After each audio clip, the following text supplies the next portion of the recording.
Dalam hati gue gini, ya Allah, kalau memang saya harus berhenti di dunia entertain, hamba yakin ya Allah, pasti Kau akan memberikan rezeki yang mungkin hamba tidak pernah duga. Yakin, kata Allah, bertakwalah.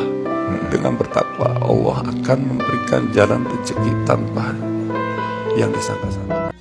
Halo Sobat Fakta Bang Pin, ketemu lagi dengan Bang Pin yang terus mengabarkan fakta viral seputar selebritas tanah air yang terus saja bikin berita, dan dengan berita mereka tetap eksis di ranah media. Kali ini soal pro dan kontra Saipul Jamil yang seakan-akan diglorifikasi saat keluar dari penjara. Namun hal ini menarik perhatian pakar psikologi forensik. Pakar psikologi forensik mengungkap bahwa Saipul Jamil sebenarnya bukan pedofilia, tetapi mengalami hal ini. Nah, bagaimanakah pakar psikologi forensik ini mengungkap apa sebenarnya yang terjadi pada Saipul Jamil? Yuk simak fakta Bang Pin kali ini. Dan siapakah sajakah deretan artis yang kemudian menghujat glorifikasi Saipul Jamil? Like, subscribe, and komennya ditunggu, dan jangan lupa selalu ada doa dalam setiap lentikan jarimu.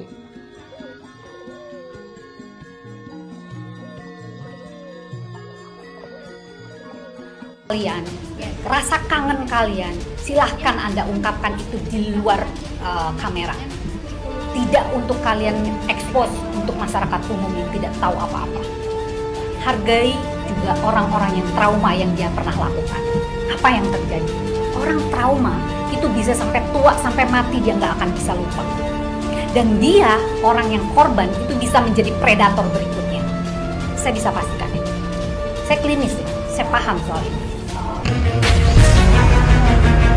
Dia bukan presiden, bukan pahlawan, bukan orang yang memberikan prestasi kepada negara kita gitu loh. Aib loh ini, gitu. Kenapa mesti harus begini gitu loh? Itu yang saya nggak suka gitu, berlebihan. Silahkan, itu hak dia gitu ya. Jadi artinya gini, para artis, saya ingatkan lagi ke para artis, solidaritas kalian, rasa kangen kalian, silahkan Anda ungkapkan itu. Ya, itulah salah satu pakar atau psikolog yang bersuara lantang di antara para artis-artis yang lain seperti Deddy Corbuzier, Ernest Prakasa, dan Cinta Laura, yang mengomentari secara menohok penyambutan euforia dari Saipul Jamil saat keluar dari penjara.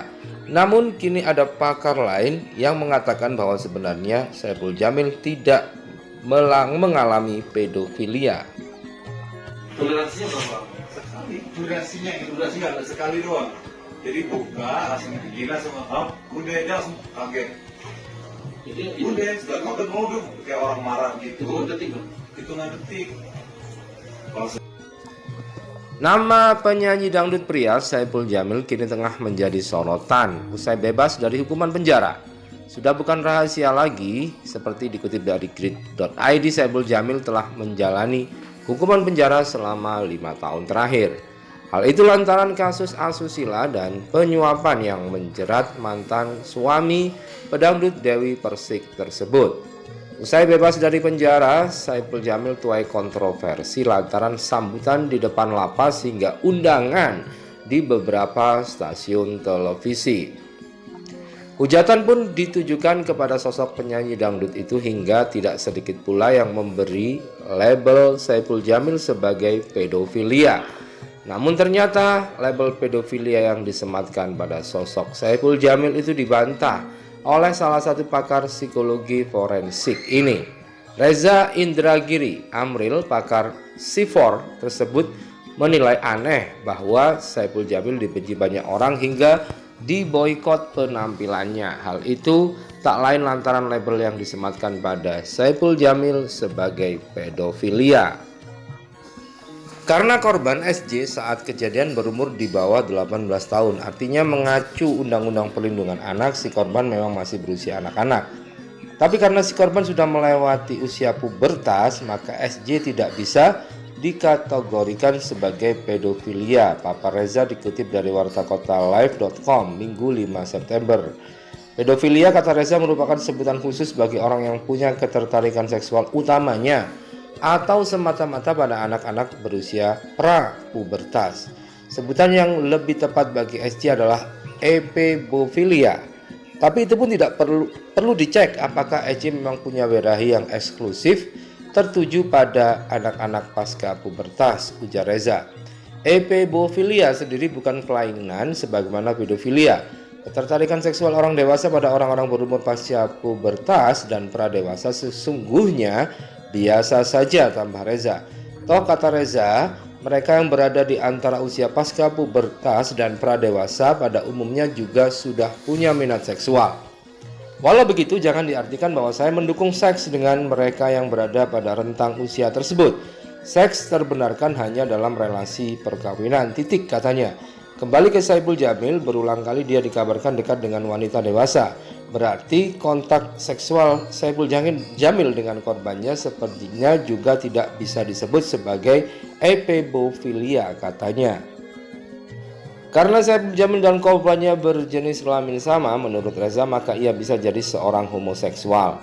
Lebih spesifik lagi, homoseksual fakultatif, yaitu mungkin karena tak ada partner yang sah, maka tak ada rotan, akar pun jadi, katanya. Toleransinya berapa? Sekali. Durasinya sekali doang. Jadi buka, langsung gila sama udah aja langsung kaget. Jadi udah setelah makan mobil kayak orang marah gitu. Hitungan detik. Dengan koreksi sedemikian rupa, kata Reza, maka mereka yang memusuhinya karena Saipul Jamil adalah pelaku kejahatan pedofilia tampaknya keliru paham. Semestinya mereka memuji Saipul Jamil karena Saipul Jamil adalah pelaku kejahatan seksual terhadap anak atau tanpa embel-embel pedofilia dan perbuatan jahatnya itu berupa homoseksual fakultatif. Sementara itu, Komisi Perlindungan Anak juga dengan tegas menolak kemunculan Saipul Jamil di televisi dan di acara-acara televisi karena dikhawatirkan juga menjadi trauma bagi anak-anak. Berikut ini kata KPAI. Ya, jadi ini harusnya diboikot itu ya, kalau medianya kemudian tidak memboikot ya akan tetap ada orang yang akan menyaksikan nih, akan melihat. Oleh karena itu media harusnya juga memiliki perspektif perlindungan anak, di mana tidak memberi ruang kepada pelaku pencabulan anak. Kalaupun diberitakan, ada penekanan dalam pemberitaan, yaitu mengingat kembali rekam jejaknya bahwa yang bersangkutan pernah melakukan pencabulan terhadap anak dan memang sudah menjalani hukuman. Namun kan terbukti melakukan pencabulan terhadap anak tadi. Kita tidak mentolerir perbuatan itu dan jadi harus diingatkan kembali gitu. Nah, yang terakhir adalah masyarakat. Bagaimana dengan masyarakat? Ya kita nggak usah nonton. Ketika dia misalnya muncul di televisi, muncul di YouTube, langsung saja ya ganti channel, ya kemudian YouTube ya langsung putuskan. Kita boikot, ingatkan kembali ya, catatkan bahwa yang bersangkutan pernah melakukan pencabulan terhadap anak.